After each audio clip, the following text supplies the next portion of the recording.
Le colloque s'intéresse notamment à travers la notion d'humanité numérique à la façon dont le numérique gagne le religieux. La notion de grande conversion numérique proposée par Milad Douei est reprise, sans qu'il le cite d'ailleurs, par le mensuel, non c'est pas un mensuel, par le magazine de spiritualité chrétienne catholique animé par des jésuites, Christus, qui intitule un de ses dossiers, un de ses numéros, La grande conversion numérique, pour amener à réfléchir en contexte chrétien catholique sur l'impact du numérique. Je trouvais intéressant cette utilisation du même titre pour essayer de comprendre comment le numérique affecte l'expression religieuse. Vous avez ici un extrait de propos du frère carme Jean-Alexandre de Garidel dans cette table ronde des animateurs de sites de spiritualité catholique, une retraite dans la ville qui a été évoquée ce matin, le site des Carmes, le site Notre-Dame du Web animé par des jésuites et d'autres. La question que nous nous sommes posée, c'est comment les spiritualités des ordres religieux catholiques se trouvent exprimées en ligne. Est-ce qu'il y a un changement par rapport aux autres modes d'expression de ces spiritualités? Est-ce que l'énonciation digitale reprend les énonciations spirituelles traditionnelles ou est-ce qu'elle les modifie? Est-ce que l'accent est porté autrement?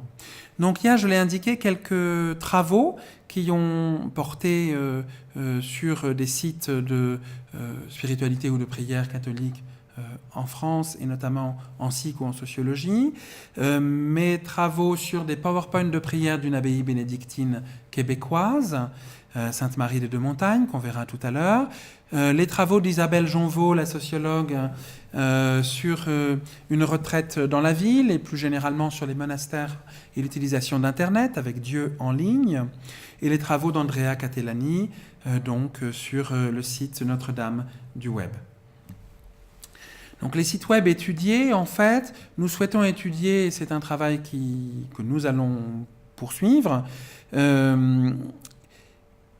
les sites jésuites Notre-Dame du Web, dominicains Une retraite dans la ville, le site des Carmes, ou plutôt deux sites des Carmes, le site français et le site de Paris, et un site d'une abbaye bénédictine. Donc ce sont des statuts différents, hein. Vous voyez, tantôt une abbaye, tantôt une congrégation, tantôt une famille spirituelle pour Notre-Dame du Web. Alors pour étudier ces sites, nous avons souhaité avoir deux sites témoins qui n'émanent pas d'ordre religieux, mais le site d'un grand sanctuaire marial, à propos duquel le spécialiste français de ça intervient à l'instant même, je pense, tout à l'heure dans l'autre salle, puisqu'il s'agit de Paul Bernadou, qui a travaillé notamment sur la webcam de Lourdes, et qui a publié un article dans le dossier de TIC et Société que j'ai coordonné sur les religions au temps du numérique. Et d'autre part, regardez le site Rencontrer Jésus au jésuscatholique.fr, produit, édité, conçu par la Conférence des évêques de France, donc un site diocésain. Donc avoir deux sites qui ne sont pas d'ordre religieux pour voir s'il y a une différence dans l'énonciation spirituelle par rapport à cette question de la tradition, puisqu'on va chercher les traces d'une tradition d'un ordre religieux. Donc la question, c'est de savoir s'il y a une transposition en ligne des traditions spirituelles et de quelle façon. Alors on va regarder rapidement cette notion de tradition spirituelle dans le cadre du christianisme catholique occidental, ensuite les signes ou les indices qui permettent de distinguer et d'identifier ces traditions. Je donnerai ensuite quelques éléments de notre approche et des bases épistémologiques de cette recherche. Ensuite, je passerai davantage de temps là-dessus. Nous regarderons des sites web et nous verrons comment ils évoquent et reprennent ou altèrent peut-être ces traditions spirituelles avant de passer à une synthèse réflexive sur les permanences et modifications qui apparaissent dans cette conversion numérique partielle des traditions spirituelles chrétiennes catholiques. Alors, tradition spirituelle, le catholicisme occidental latin n'est pas d'un bloc. Il y a plusieurs façons de vivre la foi chrétienne en régime catholique, avec des univers sémiotiques et culturels propres et néanmoins convergents, qui forment des expressions de la foi variées, avec bien sûr une référence à un même dogme, à des mêmes figures centrales, mais parfois une accentuation dans tel ordre sur les anges, dans tel autre sur la Vierge Marie, ou davantage centré sur le Christ, ou insistant sur la pauvreté, ou sur l'étude, etc. Alors, les formes de vie chrétienne reconnues par l'Église catholique, ces traditions spirituelles, vont inclure des personnes organisées en ordre, en congrégation, en mouvement, des accents spécifiques sur la doctrine, des textes de référence peuvent varier. Il peut y avoir dans la vie religieuse des façons de vivre la prière ou le service spirituel différentes, insistance sur la prédication, le soutien porté aux pauvres, à la catéchèse ou à l'éducation. Et on pourrait dire qu'il y a des sortes de spécialisations dans le charisme chrétien, charisme qui est pensé par les textes et les lettres de Paul de Tarse, de saint Paul précisément. Alors quels sont ou quels peuvent être ces indices et traces d'une tradition spirituelle catholique, désolé pour la répétition du mot sur la slide. D'abord une iconographie, des couleurs, mais aussi des vêtements qu'on peut dire typiques. Par exemple, le frère dominicain, ce matin, portait son habit, qui n'est pas un habit de frère franciscain, évidemment. Des lieux, des formes architecturales, des formes musicales, des postures ou des formes rituelles, des pratiques liturgiques particulières. Les dominicains vont avoir leur propre Salve Regina, qui est qui va avoir une mélodie un petit peu différente, par exemple. Des mots identitaires ou des marqueurs linguistiques, des méthodes, surtout, on le verra, des techniques pour la vie spirituelle qui seront différentes, parfois des traditions alimentaires ou des activités matérielles différentes. Nous proposons de dire avec Yuri Lotman que chaque tradition catholique produit une sémiosphère spécifique, un ensemble de signes qui lui est propre et qui la signifie dans sa diversité. Cette sémiosphère fait l'objet d'une transposition numérique, pour reprendre les travaux de Marianne Dumay appliqués à propos de l'encyclopédie, portée sur support numérique et multimédia en 1998, donc sur un contexte différent. Alors, quelle est la méthode et le cadrage scientifique adopté ? Excusez-moi. Bien sûr, cette recherche se situe dans le cadre de l'étude des dispositifs religieux numériques qui est bien balisée maintenant, à la fois par Campbell, en France par Duttail-Ogata, Jonvaux, Kuczynski et Nizar, par les travaux de Stéphane Matosine et Michaela Tudor, les travaux aussi peut-être moins connus sur le lien entre technique et religion, développés par Jérémy Stolo, et les travaux menés par les précédents colloques comme symbole sur la communication de la foi dans l'espace public. Pour cette recherche, l'approche est une analyse socio-sémiotique des dispositifs spirituels qui s'intéressent aux styles énonciatifs et narratifs, étudiés sur les sites, complétés d'entretiens, d'explicitation et de contextualisation. L'approche se veut compréhensive et elle est aussi interprétative. Il s'agit de restituer, en la respectant, la dimension spirituelle et théologique de ces appareils. Donc, qu'avons-nous regardé sur ces sites ? La présence verbale de figures exemplaires dans le texte. Est-ce que Ignace de Loyola, Saint Ignace, est cité et comment ou montré sur le site des Jésuites ? Est-ce que Saint Dominique, évoqué ce matin, apparaît sur le site des Dominicains ? Réponse par anticipation, non. Nous avons regardé les formes du texte verbal, les citations et les références aux textes clés de la tradition spirituelle, la présentation d'une méthodologie de prière, la théorisation de la vie spirituelle ou de l'intériorité, la granularité du texte, est-ce qu'on a des blocs très longs ou plutôt courts, et la technicité, on en parlera moins ici, mais du vocabulaire adopté. Quel est le lien avec les pratiques spirituelles préconisées ? Et puis, bien sûr, nous avons regardé les fonctionnalités numériques. Est-ce qu'on a une webcam, un chat, un compteur de personnes connectées, des animations ? Enfin, quelles sont les images utilisées ? Évidemment, ce qui nous intéresse derrière cela, je l'ai évoqué en début, c'est ce qui se passe à l'occasion de la numérisation. Est-ce qu'il y a un effet latéral de la transposition numérique, c'est-à-dire est-ce que cette numérisation est l'occasion d'une modernisation langagière et sémiotique? Et pour aller un petit peu plus loin, est-ce qu'il n'y a pas un effet, c'est excessif de dire de décatholicisation, mais de sortie d'une culture catholique traditionnelle, dans certains cas, pour proposer d'autres modes d'expression? On verra que c'est le cas pour le site des Jésuites, par exemple, ce qui d'ailleurs correspond un peu à leur tradition propre. Donc l'arrivée sur le web est certainement l'occasion d'une transformation du langage et des moyens expressifs de chaque tradition.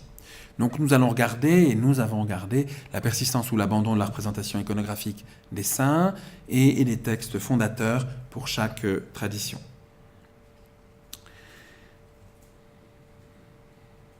Donc je vous propose de regarder ces sites avec quelques captures. On ne peut malheureusement pas parcourir chacun des sites ensemble parce que ça nous prendrait l'après-midi. L'abbaye Sainte-Marie des Deux-Montagnes, c'est bénédictine de la grande banlieue de Montréal, au Québec, qui appartient à la congrégation de Solesmes, sur les PowerPoint de laquelle j'ai travaillé à plusieurs reprises. Sur ce site, nous allons avoir des photographies des sœurs et systématiquement une invitation à rejoindre une communauté ou une tradition pour aimer et chercher Dieu. Donc on voit là qu'on a une représentation de l'ordre des sœurs dans leur habit et dans leur activité, avec ce sourire, sur la vue bleue, là, je me permets d'attirer l'attention là-dessus, ce sourire est communicationnel puisqu'il est un témoignage de la joie du Christ dans la vie d'une religieuse. Quand elles se font filmer par une chaîne canadienne, elles montrent cette joie. Montrer cette joie, c'est une forme de communication chrétienne en contexte catholique, d'ordre religieux classique ou charismatique d'ailleurs. Femme de prière, invitation à la prière. Alors la spécificité, c'est cette page apparemment fort laide, mais qui contient un ensemble de diaporamas, de PowerPoint de prière que les sœurs ont réalisés en assemblant des chants du chœur de leur monastère, des images prises dans la bibliothèque de l'abbaye, des textes traditionnels de Don Guéranger le Réformateur des Bénédictins au XIXe siècle vers 1830 ou des prières traditionnelles pour produire des dispositifs de prêt-à-prier numérique sur lesquels j'ai travaillé il y a quelques années. Comme nous approchons de Noël, voici ceux de l'Avent. Je n'ai pas choisi les plus jolis forcément, mais voilà, ça peut ressembler à ça. On a des PowerPoint de 40 à 50 slides ou 30 à 50 qui soit figurent des animaux, soit des icônes, et proposent une méditation structurée. Maintenant, les sœurs ont abandonné ces PowerPoint et sont passées à une chaîne YouTube du monastère. La personne qui fait ces PowerPoint est iconographe, c'est-à-dire peintre au sens propre, c'est-à-dire peintre d'icônes. Elle fait aussi des icônes collées. Donc c'est un artisanat monastique numérique, en fait, qui se réalise à travers cela. Donc on voit une présentation, en fait, une refiguration de la vie du monastère par les chants, par un lien avec la tradition qui est proposé dans ce site. Deuxième site, une retraite dans la ville. Donc là, le frère dominicain l'a évoqué ce matin, c'est une constellation de sites, avec au départ une structuration temporelle en fonction des temps liturgiques catholiques, le carême, la période qui précède Pâques, l'Avent qui précède Noël, comme des phases d'intensification souhaitée de la vie religieuse, et ensuite une diversification, les psaumes, les enfants découvrant la Bible, marchent dans la Bible. On a une dimension assez orale, en fait, je crois, dans ce site, avec des prédications en vidéo, des séquences sonores, des psaumes lus par des acteurs. Isabelle Jonvaux, dans les archives de sciences sociales des religions, dès 2007, avait travaillé sur ce site et l'a fait en 2013. Alors, il y a une page, effectivement, Qui sommes-nous, où on voit les frères en habit qui ressemblent à l'habit que nous avons vu ici ce matin. Sinon, le site présente un ensemble de méditations sur des pages qui ne sont plus connectées à une représentation visuelle dominicaine traditionnelle telle qu'on peut la voir sur les sites des couvents eux-mêmes, pardon. Si on regarde le site des monastères démoniales dominicaines de Chalais, nous aurons Saint-Dominique, le blason noir et blanc, Saint-Dominique priant, Fra Angelico qui était évoqué ce matin, etc. On n'a pas du tout ça sur ce site. C'est une offre spirituelle qui est déconnectée un peu des marqueurs identitaires classiques de l'ordre. Alors dans les fonctionnalités, là on a le bandeau gauche vertical de un avant dans la ville. Ici le compteur qui montre comment les personnes connectées font communauté, ce qui apparaît aussi dans les applications maintenant. Un espace pour poster des prières et des applications également en lien avec ça. Une méditation classique autour d'un thème proposé également sur le site. Donc bien sûr, le peintre dont l'œuvre est en fond est un peintre coréen qui est lui-même un religieux dominicain, mais on le sait ou on ne le voit pas forcément en consultant ce site. Donc il y a une transformation des marqueurs. La quête proposée à la fin a été évoquée ce matin par Hervé Ponceau. Ça tombe bien, j'avais inclus cette capture d'écran qui propose des dons. Nous voulons que les gens viennent sur notre site comme au couvent, déclare Thierry Hubert dans le numéro de Christus cité tout à l'heure, qu'ils y trouvent une ambiance recueillie, d'où les offices et un commentaire de la parole de Dieu. Le Carmel en France va présenter, donc ce sont les carmélites ou les frères Carmes pour les hommes, va présenter des figures traditionnelles du Carmel, des conseils pour la vie spirituelle, de prier avec l'icône de Sainte Thérèse ou de poster une prière en ligne. Donc là, on a une présence forte de l'identité Carme, avec une critique de la méthodologie de la prière. Donc voici la prière autour de l'icône de Sainte Thérèse. Et voici à gauche le site de Carmel en France, avec des très longs textes de méditation spirituelle, et le site de prière, de retraite en ligne. Je reviendrai sur cette notion de retraite peut-être dans les questions ou à la fin, du site des Carmes de Paris. Donc là, on a un lien avec l'identité du groupe religieux qui est forte. Notre-Dame du Web cite des jésuites, alors plus exactement de ce qu'ils appellent la famille ignatienne, d'Ignace de Loyola, le fondateur de la Compagnie de Jésus, c'est-à-dire un ensemble de mouvements, de laïcs, de religieuses et la Société de Jésus des pères jésuites.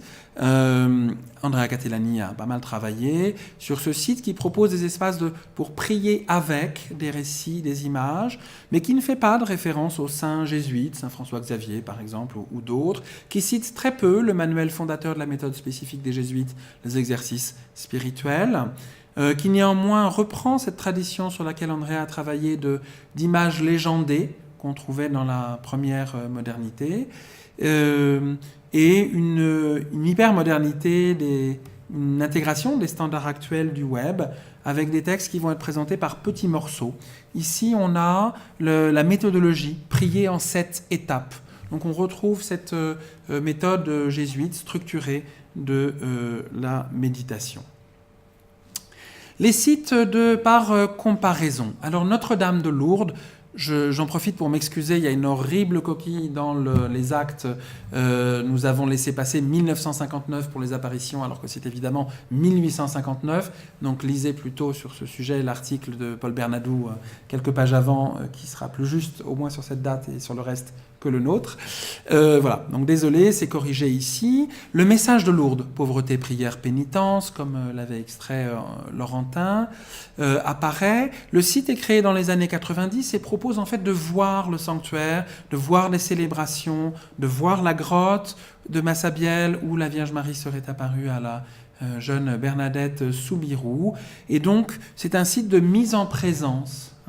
C'est un lieu de pèlerinage, mais c'est un site de mise en présence sur le voir. La tradition, c'est celle de l'apparition et de ce message. Ici, Bernadette de Soubirous, dont on voit bien qu'elle n'est pas des années 60. On peut faire du XXe siècle. On peut faire brûler un cierge à la grotte, se faire expédier de l'eau miraculeuse, préparer un pèlerinage. Et il y a une dimension très pédagogique sur ce site. Donc là, c'est un site qui n'est pas d'ordre religieux, c'est en miroir. Autre site témoin qui n'est pas d'un ordre religieux, Rencontrer Jésus. Jésuscatholique.fr a été créé en 2013 comme site d'évangélisation. La légende, mais je crois que c'est réel, et voudrait que les évêques avaient fini par remarquer que sur Google, quand on tapait Jésus, le premier site était un site musulman qui évoquait Jésus comme prophète et ensuite parlait d'autres choses. Ils ont donc voulu se réapproprier la marque. Non, je m'amuse, et développer non pas un site qui, comme le remarque le père Renaud Laby, qui a travaillé sur les sites web catholiques, qui parle de l'Église à l'Église, mais qui parle de l'objet de la foi, à savoir en partie, ou en l'occurrence Jésus, donc un site christo-centré, qui propose aux internautes de comprendre qui est Jésus, de prendre conscience, je cite, de ce qu'il peut changer dans leur vie. Donc il va s'agir à partir d'un matériau spirituel proposé en ligne, de faire exister la présence et la figure de Jésus. Voici l'accueil du site, et on va avoir à la fois des témoignages, des œuvres d'art et des précisions historiques ou bibliques proposées. Voici un petit collage qui propose de ça. Un ancien clubbeur se repent, comme saint Augustin, de sa vie pécheresse passée. On peut méditer à partir d'une image ou écouter une jeune femme qui raconte comment elle a rencontré le Christ. Donc un site institutionnel avec des vidéos de témoignages, des œuvres d'art, un éclairage biblique. Pour un site catholique, c'est étonnant, le pape n'est pas présent, il faut le signaler, c'est toujours difficile de voir l'absence, mais c'est vraiment un site thématiquement orienté. Alors, quelles sont les observations que l'on peut faire de façon synthétique sur cette présence des numériques des traditions spirituelles catholiques ? Sur les sites des Carmes ou des Bénédictines, l'iconographie des saints, notamment pour le Carmel, et leurs textes apparaît. Les habits de l'ordre également sont présents. Pour les jésuites, les dominicains, on voit que non. Les signes traditionnels des ordres sont effacés. En revanche, ou en tout cas ne sont pas là, pour les jésuites, on retrouve, estime Andrea Gatellani, un esprit, et je crois qu'il a raison, de la démarche d'Ignace Loyola. Figure spirituelle, évidemment, rencontrer Jésus, on a la figure de Jésus. J'avais mis non au départ, mais si, il y a une figure spirituelle qui est celle-là même. Et puis pour Lourdes, la figure de Bernadette, mais donc on n'a pas de référence à un ordre, évidemment, puisqu'on n'est pas là-dedans. Les textualités spirituelles varient.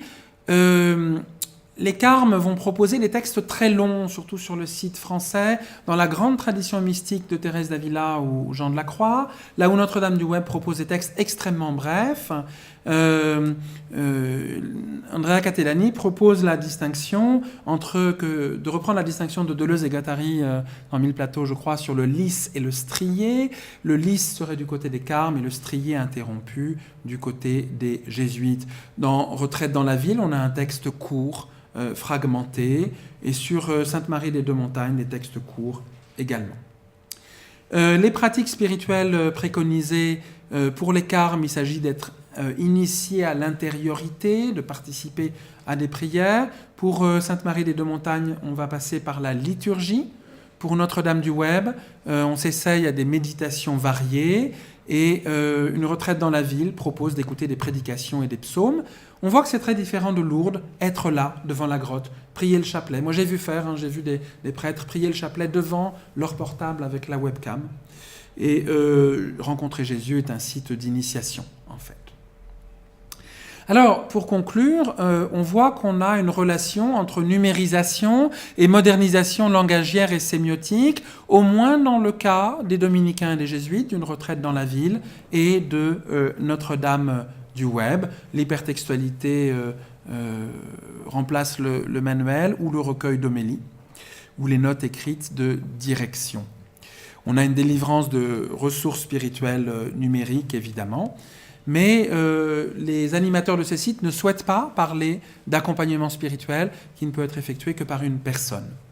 Et la webcam, on l'a vu, propose une présence. Alors, il y a un petit mot de Thierry Hubert, l'animateur actuel du site Une retraite dans la ville, qui est intéressant sur ces questions. Dans Christus encore, il dit « offrir un accès facile à la parole de Dieu et dans un vocabulaire compréhensible ». Donc on voit cette modernisation à l'occasion de la numérisation.